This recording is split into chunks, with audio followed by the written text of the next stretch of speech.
आप देख रहे हैं शहर का अपना web TV Banaras times. Log on कीजिए www.banarastimes.in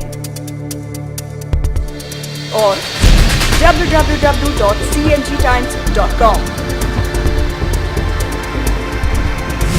मैं केशव पान वाले की अड़ी पे गया, वहां पे हमारे ऊपर पत्थर और बोतल फेंकी गई। अभी तक कई, और कल ये वाला हादसा हुआ, अभी तक कई इस किस्म के हादसे हो चुके हैं। हम केवल ये कहना चाहते हैं, ये तो बनारस की संस्कृति नहीं है। बनारस की संस्कृति में हिंसा का कहीं कोई स्थान नहीं है। बनारस में बहुत हीटेड डिबेट होते हैं, आपस में लोग खूब डिबेट करते हैं। और बनारस की जो अड़ी है, पप्पू की अड़ी, केशव की अड़ी, टंडन की अड़ी, ये सारी अड़ी तो अपने डिबेट और अपने वाद विवाद के लिए बहुत प्रसिद्ध है। सब लोग एक दूसरे से सहमत हो, ये कोई ज़रूरी नहीं है। लेकिन आज तक बनारस ने कभी इस तरह की हिंसा नहीं देखी थी। ये कौन सा कल्चर बीजेपी लेके आ रही है? ये तो बहुत ही भयावह है, ये तो बहुत ही डरावना है। कि अगर क्या ये दिखाता है कि मोदी जी अगर आ गए तो वाराणसी का इस किस्म का कल्चर होगा? क्या यही गुजरात मॉडल है विकास का?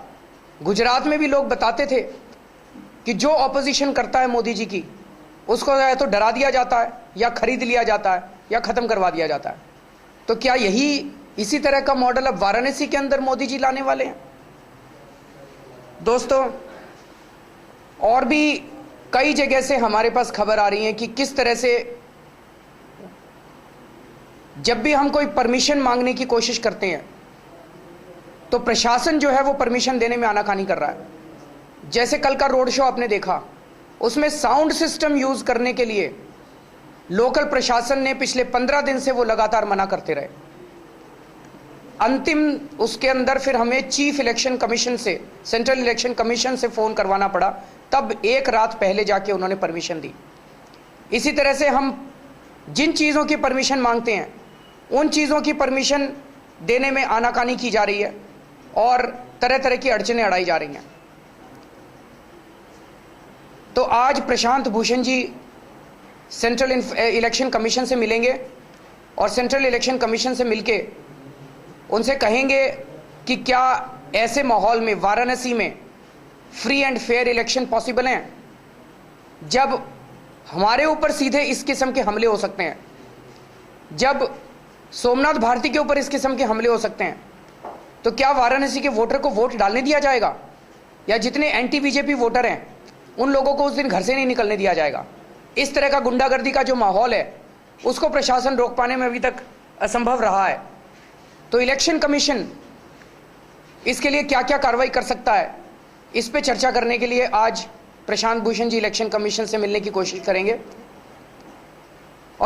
और वाराणसी में सुख शांति हो, वाराणसी की जो संस्कृति है, चर्चा की संस्कृति है, जो सुख शांति की संस्कृति है, वो बनी रहे, इसके लिए मैं और मनीष अभी 10 बजे से थोड़ी देर के लिए 80 घाट जाके साधना करेंगे, भगवान से प्रार्थना करेंगे गंगा के घाट पे बैठकर कि इस किस्म की हिंसा की घटनाएं ना हों और सबके सुख शांति हो। और मैं काशी के लोगों से अपील करता हूं, प्रार्थना करता हूं कि वो लोग भी अपने अपने घर में भगवान से प्रार्थना करें कि वाराणसी की संस्कृति बची रहे। जो लोग वाराणसी की संस्कृति को प्रदूषित करना चाहते हैं वो लोग कामयाब अपने मंसूबों में ना हों। चूँकि ये कल रात को हुआ घटना और तुरंत हम लोगों को सबको मिलके इस किस्म की घटनाओं को होने से रोकना है, तो मैं और मनीष केवल जाएंगे 80 घाट पे। हमारे पास जाने की परमिशन नहीं है, लेकिन इसके लिए परमिशन की ज़रूरत नहीं है, क्योंकि हम वहाँ चुनाव प्रचार करने नहीं जा रहे, हम वहाँ कोई भी इलेक्शनरिंग करने नहीं जा रहे। हम केवल और केवल 2 लोग वहाँ साधना करने के लिए जा रहे हैं, जिसके लिए हमें नहीं लगता कि कोई परमिशन की ज़रूरत है, और हम अपने साथ किसी को नहीं लेके जा रहे। बहुत बहुत शुक्रिया। पूरे देश के अंदर रोड शो करके आया। मैंने दिल्ली में रोड शो किए, हरियाणा में रोड शो किए, पंजाब में रोड शो किए, बंबई में रोड शो किए, नागपुर में रोड शो किए, बैंगलोर में रोड शो किए, उत्तर प्रदेश के सारे जिलों में रोड शो करके आ रहा हूँ। अभी अभी अमेठी में रोड शो करके आ रहा हूँ। वाराणसी में मुझे रोड शो की परमिशन डिनाई कर दी गई। जब हमने पूछा तो उन्होंने कहा जी पूरे देश में जो मर्जी हो, वाराणसी में नहीं होगा। तो वाराणसी में इस देश के कानून चलते हैं कि नहीं चलते? लखनऊ में फिर हम लोगों ने शिकायत की, लखनऊ के अधिकारियों ने भी कहा, वाराणसी, मनीष गए थे डीएम के पास मिलने, मनीष के सामने डीएम को इतनी बुरी तरह से लताड़ा लखनऊ के ऑफिसर ने कि इनको चाहे जहां मर्जी परमिशन मिल जाए, वाराणसी में परमिशन नहीं देनी इन लोगों को। तब हम लोगों ने सेंट्रल इलेक्शन कमीशन को कंप्लेन की। जुत्शी साहब ने पर्सनली फोन किया डीएम को कि इनको परमिशन दो, और जो जायज तुम रेस्ट्रिक्शन लगाना चाहते हो लगाओ, लेकिन परमिशन डिनाई नहीं कर सकते। ऊपर से उन पे कहीं कुछ वो है तो कुछ तो है सर। आज मोदी जी की सुरक्षा के नाम पर बनारस में एक तरह से सूर्य घोषित बंदी कर दी गई। स्कूल कॉलेज को प्रशासन ने क्या बंद कराया है। मार्केट्स के जो है स्टेटस को बंद रखिएगा 12 बजे तक। तो इस पर आप क्या कहेंगे? ये तो गलत है। देखिए, ये जनतंत्र थोड़ी है कि एक व्यक्ति के लिए आप सारे बनारस को बंद कर देंगे। जनतंत्र तो वो है जब जनता साथ जुड़े जनतंत्र के अंदर। ये तो राजाओं महाराजाओं की, एक राजा आ रहे हैं बाहर से और उस राजा के लिए पूरा बनारस जो है वो बंद है, और पूरा बनारस जो है उसको इनकन्वीनियंस कर दिया गया। तो अभी मैं गायघाट जा रहा हूँ, 9 बजे मेरा गायघाट पे एक प्रोग्राम था पहले से, उसको कैंसिल नहीं कर सकता। और आधा घंटा वहाँ पे छोटी सी चर्चा करने के बाद मैं और मनीष 10 बजे हम लोग 80 घाट पहुँचेंगे, और 80 घाट पे हम लोग शांति से साधना करने के लिए बैठेंगे। घंटा 1.5 घंटा साधना करेंगे, फिर हम लोग उठ जाएंगे। जितनी बार भी ये हादसे हुए, आप उन लोगों से मिले, आपने उन्हें समझाने की कोशिश करी कि ऐसा नहीं करना चाहिए या जो कुछ, क्या आज भी आप? हम उनको पहचानते नहीं है सर। अगर मैं पहचानता तो उनके घर चला जाता अभी सबसे पहले। पहचान हुई है कि एक ही तरह के लोग 2-4 जो ग्रुप में हैं वो 3-4 जगह हमले किए हैं। आप काम करता हूं, पर कल वाले कौन है ये नहीं, कल वाले कौन है पता नहीं है। लोग हैं वो तो ठीक। अभी वो सर अगर मैं दिखा दे रहा हूँ, हम लोग तो पहचानते नहीं। फोटो छपी थी, अभी उसके विजुअल आपको दिखा दे। वर्तमान में मोदी जी के इस हादसे को वीटो पेपर को उतारा गया है। क्या इस संबंध में आप इलेक्शन कमीशन से कोई शिकायत करेंगे? अभी इस बारे में हमने सोचा नहीं है, लेकिन देखिए आपका जो है वीटो के स्टूडेंट्स पे आपकी अच्छी पकड़ है। हाँ, नहीं हम सोच सकते हैं। नहीं इसमें नहीं, वो इनका क्वेश्चन दूसरा है। नहीं, इस विजुअल्स में तो सीधे सीधे टोपी पहने हुए हैं बीजेपी। नहीं, वो ये कह रहे हैं कि ये लोकल है या नहीं, ये नहीं पता। वो ये नहीं कह रहे वो बीजेपी का है, वो ये कह रहे हैं यही आपका प्रश्न था कि लोकल। इस बारे में सोच सकते हैं सर की शिकायत करने की। अभी मैंने तुरंत नहीं सोचा है। अभी तो हम कल वाले इंसिडेंट से, मतलब ये इंसिडेंट ये दिखाता है कि अब हम लोग और हमारे कार्यकर्ता बिल्कुल सुरक्षित नहीं है। लेकिन हमें अपनी सुरक्षा की उतनी चिंता नहीं है। हमने अपने कार्यकर्ताओं को भी बोल दिया है कि कभी भी कुछ भी हो सकता है। जो जो लोग अपना सुप्रीम सैक्रिफाइस देने के लिए तैयार हैं वो रुके, क्योंकि आर पार की लड़ाई है। लेकिन वाराणसी के लोग, वोटर्स, क्या उनको आने दिया जाएगा, क्या उनको वोट डालने दिया जाएगा, और उनके साथ किस तरह का व्यवहार किया जाएगा, ये हमारे लिए ज़्यादा चिंता का विषय है। पहली बार आपके ऊपर स्याही और अंडे फेंके गए, आपने शिकायत क्यों नहीं, मुकदमा क्यों नहीं दर्ज कराया? आपने पढ़ने क्यों दी बातों को? सर आप एक चीज़ बताइए, सारे टीवी कैमरास के सामने ही हो रहा है, इसकी शिकायत करने की मैं भी सुनो हमें कराने की क्या ज़रूरत है सर? आईपीसी मैं भी जानता हूँ, सीआरपीसी मैं भी जानता हूँ, पुलिस ये देख रही है, पुलिस को तो तुरंत कार्रवाई करनी चाहिए।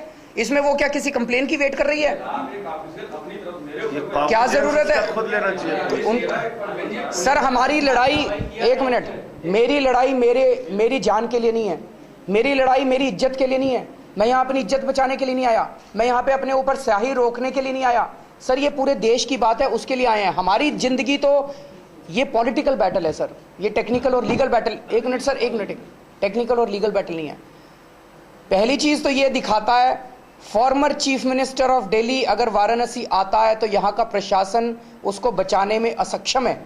दिखावे के लिए 4 गाड़ियां पीछे और 4 ट्रक आगे लगा रखे हैं, लेकिन क्या वो सिक्योरिटी देने के लिए सक्षम है? नंबर 1, उन्होंने अभी तक उस पर क्या कार्रवाई की? क्या फॉर्मर चीफ मिनिस्टर को कंप्लेन करने की जरूरत है? उनकी पुलिस मेरे पीछे है, वो पुलिस ने कंप्लेन नहीं की होगी क्या? पुलिस की जिम्मेदारी है कंप्लेन करे। उन्होंने कंप्लेन की कि नहीं की? प्रशासन ने अभी तक उसके ऊपर क्या कार्रवाई की? और ये लोग जो स्याही फेंक रहे हैं, ये लोग जो हमारे ऊपर हमले कर रहे हैं, इन लोगों का मास्टरमाइंड कौन है? ये लोग तो केवल प्यादा हैं। इन लोगों को पकड़ लीजिए, उनके पास तो, और इस देश में अनएम्प्लॉयमेंट इतना ज्यादा है, किसी को भी पकड़ के आप मरवा लीजिए। इनके मास्टरमाइंड तक जब तक नहीं पहुंचा जाएगा, वही मैंने दिल्ली में बोला था। दिल्ली में वहां के पत्रकारों ने जब जाके उनसे बात की, उन्होंने सबने बता दिया जी लोकल एमएलए ने हमको पैसे दिए थे। लोकल एमएलए, एक जगह बीजेपी वाले ने भेजा था, एक जगह। मास्टरमाइंड तक पहुंचना जरूरी है, जो कि पुलिस कर सकती है। पुलिस वो नहीं कर रही है अपना काम।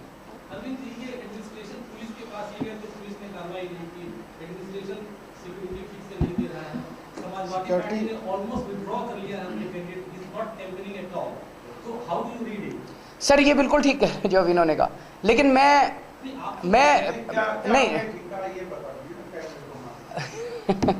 देखिए, एक ये सबके मन में शक है कि समाजवादी पार्टी और मोदी जी के अंदर कुछ सीक्रेट डील हो चुकी है। ये सबके मन में शक है। ये जो सामने जितने एविडेंस आ रहे हैं वो सारे एविडेंस इसी दिशा में संकेत करते हैं कि मुलायम सिंह यादव जी और मोदी जी के बीच में कोई सीक्रेट डील हो चुकी है और ये सारी चीज़ें उसका मैनिफेस्टेशन है। Thank you sir. 80 घाट में भी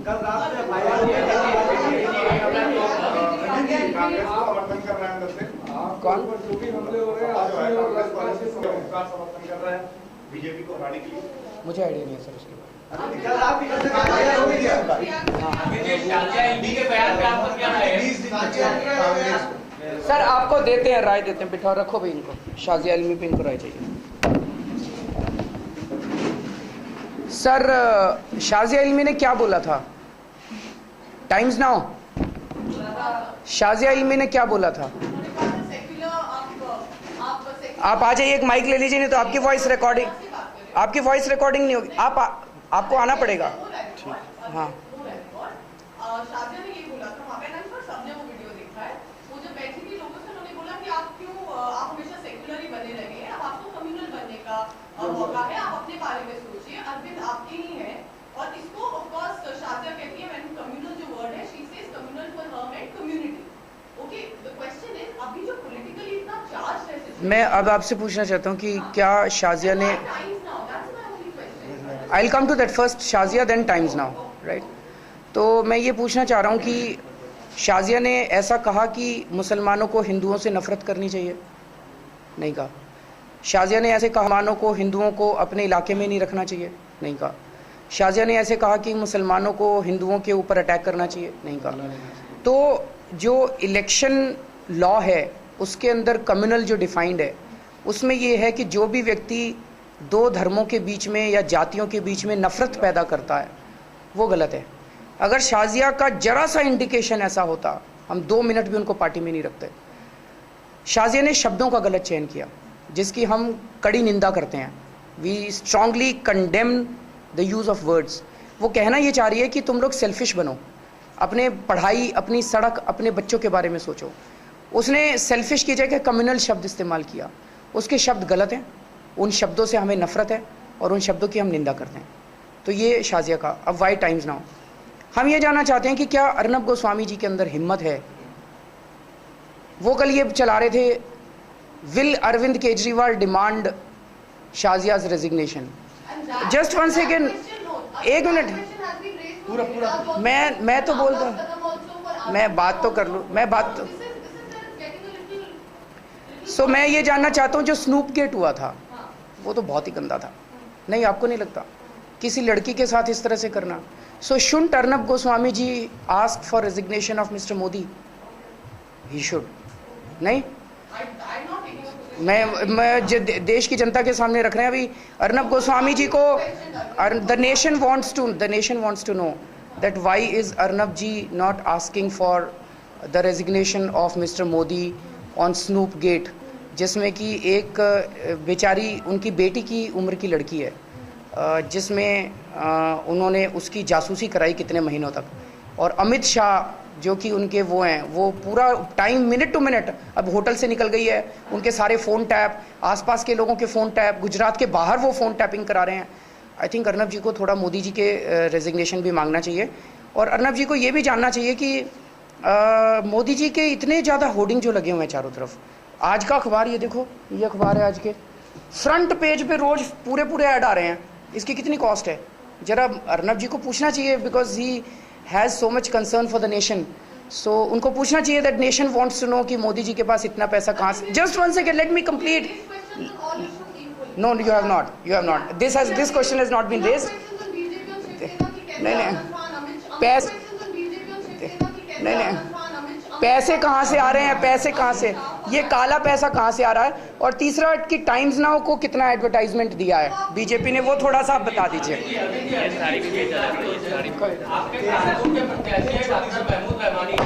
उनका कोई भी बड़ा कार्यकर्ता या बड़ा लीडर, बड़ा देश उनके चुनाव प्रचार में नहीं आ रहा, उनका चुनाव संयोजक के चुनाव में क्या ये आपके तरफ से वाकआउट श्री प्रकाश जायसवाल को है? ये आपकी दूसरी